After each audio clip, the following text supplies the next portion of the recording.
Hello, this is Matt, and today we're going to go over rater training and what that means. So the agenda today, we're going to start with the definitions and broad purposes in rater training. Then we're going to go into the methods, what they are and how they are applied, basically how to do rater training, what types of things they target, and the strengths and weaknesses of each method. Then we're going to synthesize it. So to start off, we're going to define rater training. A rater is somebody that's doing performance appraisal. Typically in this context, it's going to be an evaluation of an employee. So the purpose of training is to increase accuracy of these appraisals, as well as reducing the errors made. So here's our goals for rater training. We need to increase evaluation accuracy, improve observational skills for the raters, and increase rater confidence. So increasing evaluation accuracy is one of the most important things you can do. Without accurate evaluations, the ratings are useless. Raters need to be able to accurately assess the employees in order for us to begin to even get useful information out of them. Improving observational skills, that means during the observational period, the raters are gathering the right information, they know what behaviors and skills to look out for, and they can accurately recall the information when they're doing their performance ratings. Increasing rater confidence, this is paramount to having good or useful ratings. I'll be getting into this a little bit later, but keep this in mind. It's important that the raters trust the system. So what is an error? In this context, it's systematic, not necessarily a one-off mistake. We don't prefer that raters are making one-off mistakes, but it's impossible to be perfect in ratings, and it's a little more understandable if it's just one-off. We really just want the systematic errors. That's what we're focusing on today. If they're making systematic or repetitive errors over and over, then there's going to be an issue in the entire system of ratings. And then we have to take care of those. These issues come up during an observation by a rater on another individual with the purpose of evaluating them. The rater is likely unaware that they're even making these errors. Most of these errors are occurring in the perceptions that the raters are having, as well as any potential biases that might be latent in the raters. So we want to eliminate those mistakes. So the first method we're going to be looking at is frame of reference training. Basically what you're doing here is you're getting all your people together, all your raters together, and you're helping them determine what like an average rating would be. So you're giving them, say you have a 7-point Likert scale, you give them an example, this is a 4, this is an average person, and then you're basing your ratings off of that. So if you have somebody slightly better than that baseline provided, then they might get a 5, or if they're superior to that 4 rating, then you'll go up to a 7. So here's an example that I think is helpful. I personally enjoy spicy food a lot. I've got a friend who does not enjoy spicy food at all. Like, she'll think that black pepper is the spiciest thing on the planet. So if I were to rate a jalapeno, I would be like, oh, this isn't too spicy. I would give this a low rating, but if she ate a jalapeno, she would think it's the spiciest thing ever. So she would give it a super high rating on spiciness. So basically what we're going to do here, if we were doing frame of reference training, we would give people a jalapeno or a habanero, which is much spicier than a jalapeno, and we'll base our ratings off of that habanero. So we'll both try the habanero, we'll see, oh, this is like very spicy, but this is our average rating. So then if we eat the jalapeno after that, we'll both be able to tell that it is much less spicy than the habanero, and we'll be able to get a more consistent rating. So me and my friend would both rate the jalapeno less spicy than the habanero. And then going the other way, if we both ate a ghost pepper, then we would both literally die, and we'd both know that that is spicier than the habanero, and it would receive the highest rating. So what we're doing in frame of reference training, we're defining acceptable or unacceptable behavior for the ratees, and we're defining exceptional behavior for the ratees based off of this baseline score. So this is useful when you're doing observational and categorization skills, not necessarily more numbers-based skills. And the reason for that is just that it's, if you're working with numbers, then it's a lot easier to just be able to calculate averages and know what's acceptable. So with frame of reference training, we're just setting a standard to compare these skills and observations off of, and then we'll be able to see, based on those, which people are doing well, which people are performing poorly. And this is good because it improves appraisal accuracy. All raters are working with the same mindset, and it helps eliminate potential biases, like my bias towards spicy food and my friend's bias towards not spicy food. So we'll be all working in the same area of which skills are rated where. And this also decreases the effect that somebody has on being an easy rater or a hard rater, which is another topic that I'm going to be covering here in a minute. And drawbacks here, that it's specific. So each time you're performing or you're doing a rating on performance, you have to determine what that frame of reference is going to be on. So you're going to have to do frame of reference training for each thing that you want to rate. And this also doesn't teach lasting skills. You're not going to receive frame of reference training one time and then know how to do it for everything that you need to rate. You need to collaborate with people and determine what an average score would look like. So the next method that we're looking at is rater error training. And this is basically targeting common types of errors, which will be gone over just in a second here. And you're basically exposing raters to the different things that can cause inaccuracies, things like the primacy effect or the recency effect. And you're going over those with them. It can be lecture style, it can be in a meeting, or it can just simply be in a note handout sheet. You just want to focus on reducing errors and improving consistency in the ratings that the raters are doing. Okay, here are the common target errors that we want to get rid of during rater error training. So the first type of error here are distributional errors. If you were to graph these out on a normal curve, then with the baseline being true scores, then these are basically a transformation left or right on the curve. Severity would be a shift towards more negative ratings. Leniency would be a shift towards high ratings for everyone. So those two are basically what we think of when you refer to somebody as a difficult grader or an easy grader. Then there's central tendency error. That's when somebody gives ratings close to the average for every employee. So those ratings are harder to interpret since everybody is receiving roughly the same score. The next type of error is the halo effect. That's when a rater sees an employee excel in one area of evaluation, maybe a fast food worker who is great at customer service, they're great at interacting with customers, but they're not so great at, say, cleanup or closing or working on the line, but they still receive a superior score from the rater, since the evaluator sees that the employee is great with people. That's the halo effect.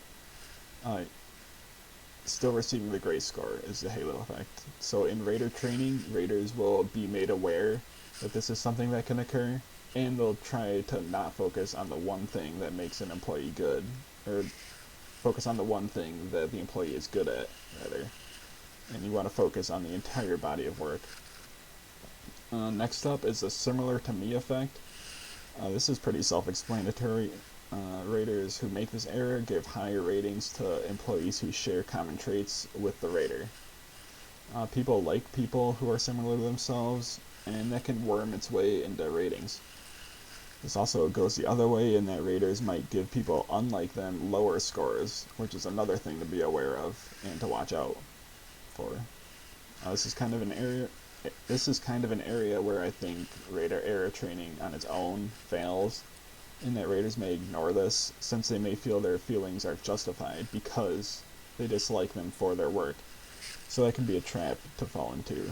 I'll cover ways to try and avoid this in a little bit though. Then there's the contrast effect. This initially sounds like frame of reference gone too far, and it kind of is, but they're relying on those differences too much, rather than how the employee has worked. How their work abilities affect productivity. Maybe employee A was slightly worse than employee B as far as productivity goes, but the rater grades employee B much harsher than A, despite the differences in productivity not being as great as the rater makes it out to be in their evaluations. So they'll overstate those differences between the two employees. Last, there's the first impression error. So it's basically primacy and recency. You want to rate based on the entire body of work, not just what happened recently. For example, maybe an employee made a huge mistake recently that cost the company a lot, but otherwise they were a model employee over this time period. You don't want to be blinded by that recent mistake if it isn't representative of their entire evaluation period. You need to use the entire time that they've been evaluated, not just that one mistake towards the end that's blinding you.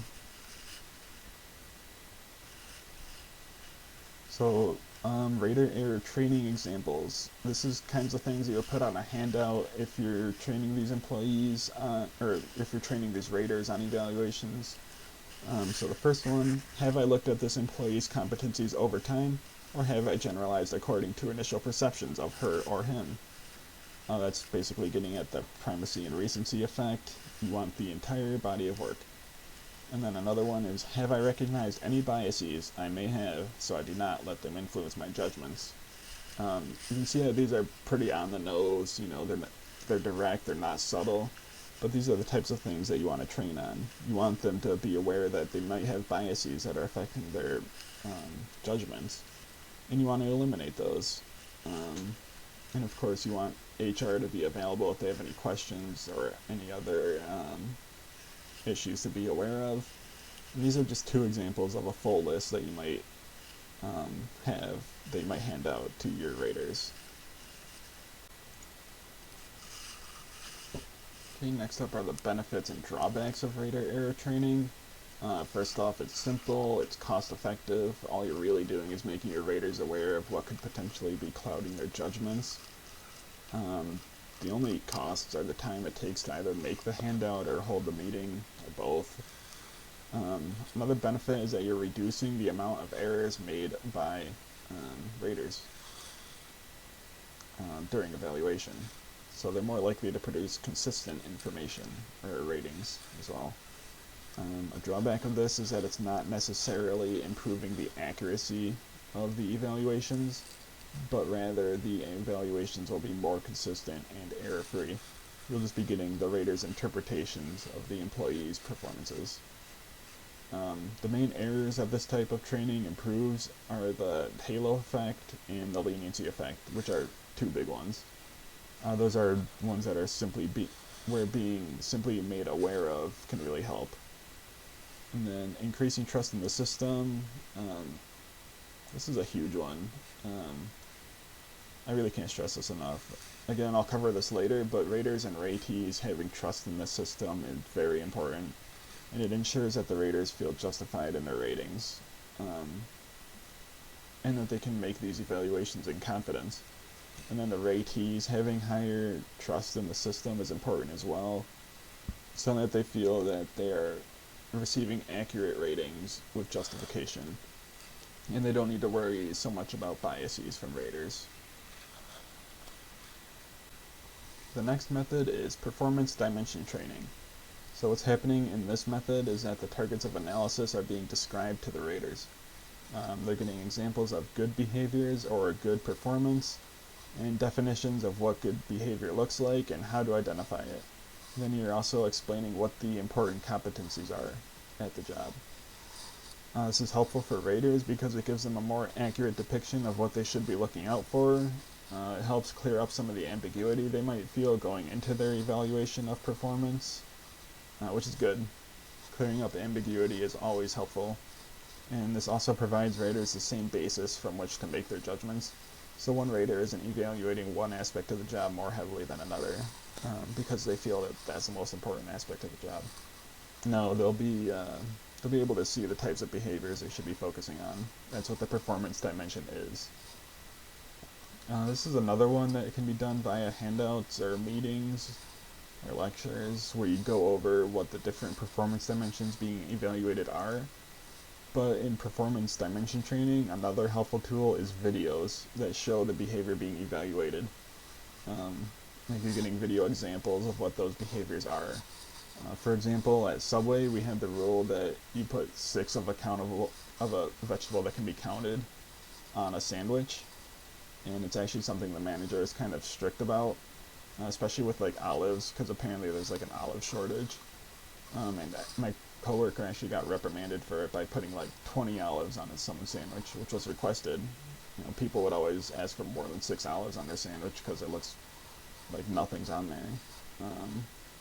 But yeah, anyways, for example, you could show a video of good behavior, like putting 6 olives on a sandwich, which could represent knowledge of the company's rules, willingness to follow those rules, stuff like that. So the raters can have an example of behaviors to look out for, and they'll have a more defined list of what the target behaviors are.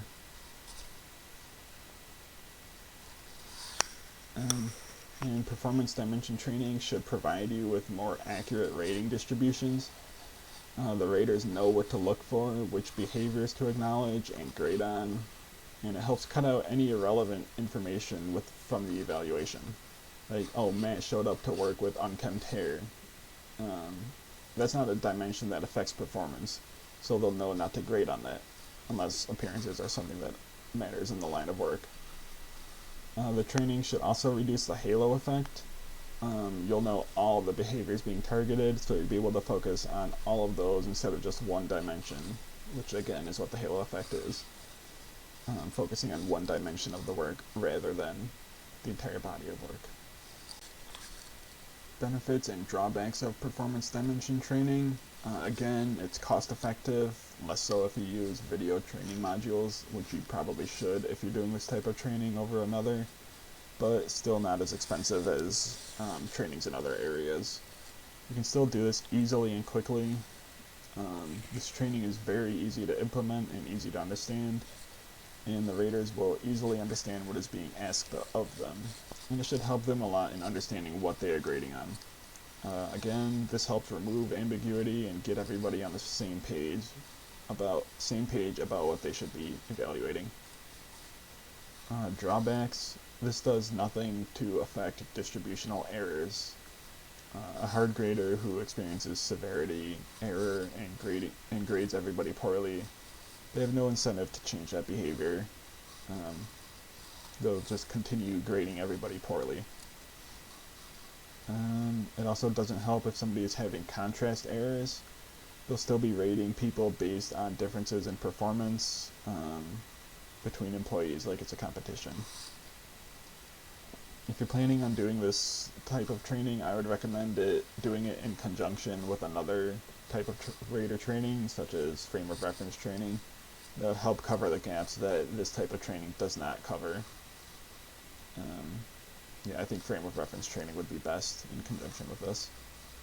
I also feel like this type of training may make the raters feel like they're being pigeonholed into evaluating certain behaviors, and that there's nothing else that there's no other behaviors that they need to evaluate besides what was covered during these meetings or in those videos. And that's just likely not true. Jobs are more complicated than just a few behaviors, especially if the video example is just one behavior representative of a whole group of job tasks.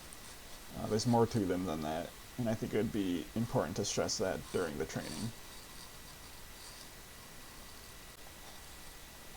Okay, next up is behavioral observation training. This is a type of training that targets the skills of the rater and should make them better raters without going into different types of things to watch out for. It's more training in the classical sense in that you want to improve their actual skills, so it's something that should be lasting. Skills targeted include perception, which is basically how raters can more effectively see the things they need to rate, make sure they're paying attention to the right things.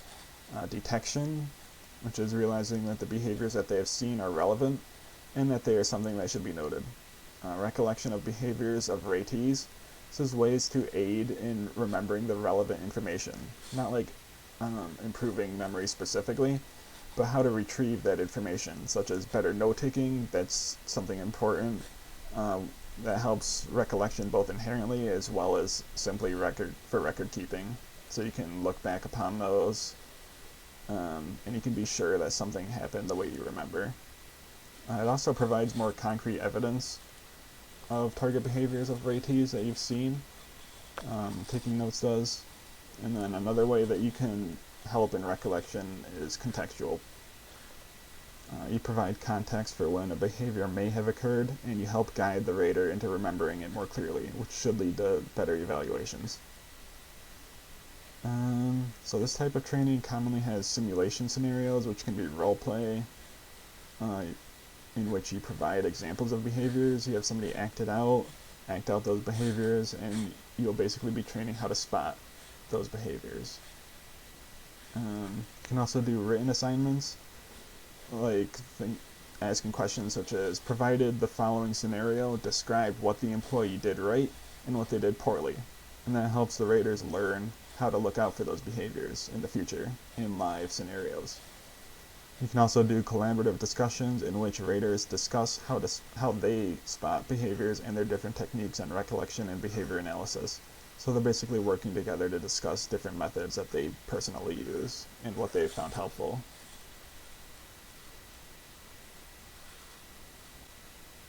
Okay, pros and cons, benefits and drawbacks of behavioral observation training. This is a great training method if you want to increase the skills of your ratings and have those skills last.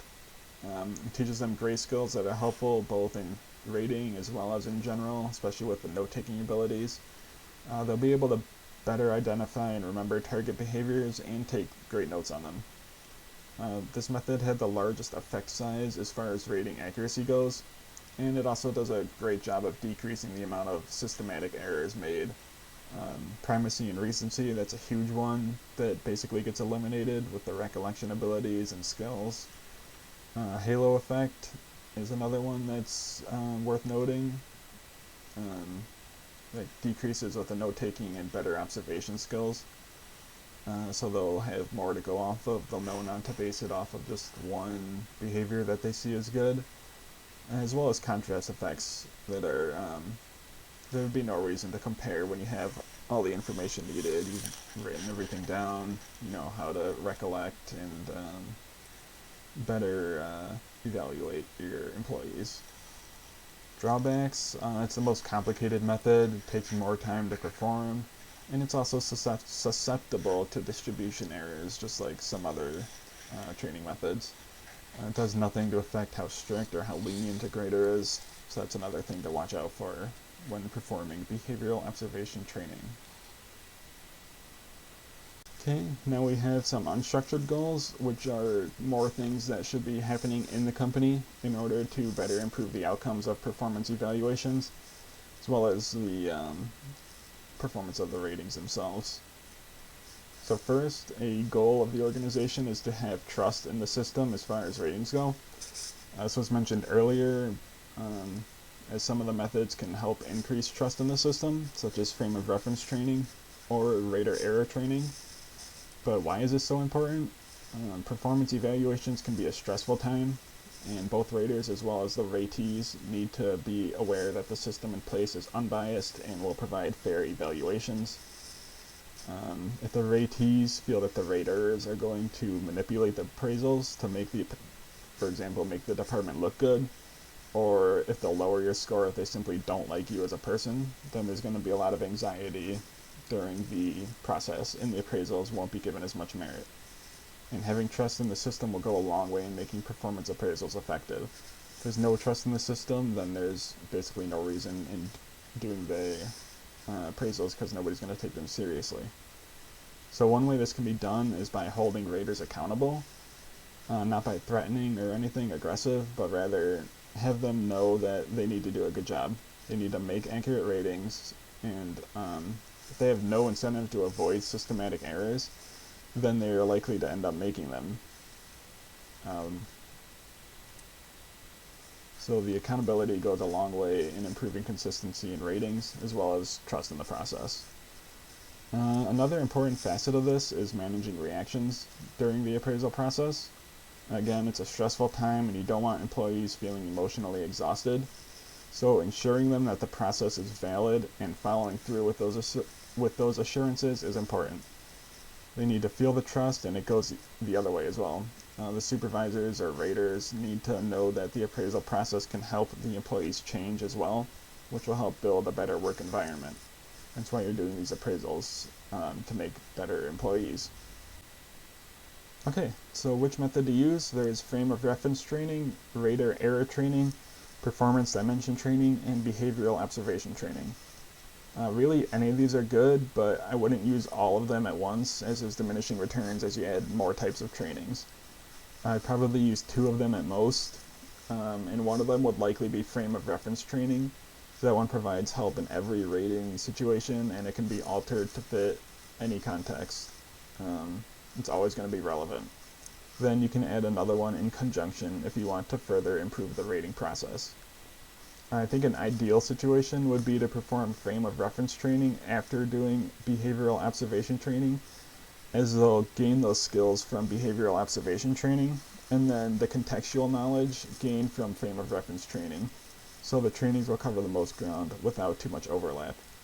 But if resources are more limited, then any of those 3 trainings would be good. Um, or you can use frame of reference training in conjunction with radar error training or performance dimension training, depending on the needs of the organization. So as always, it depends. Thank you for listening. Have a good day. Take care.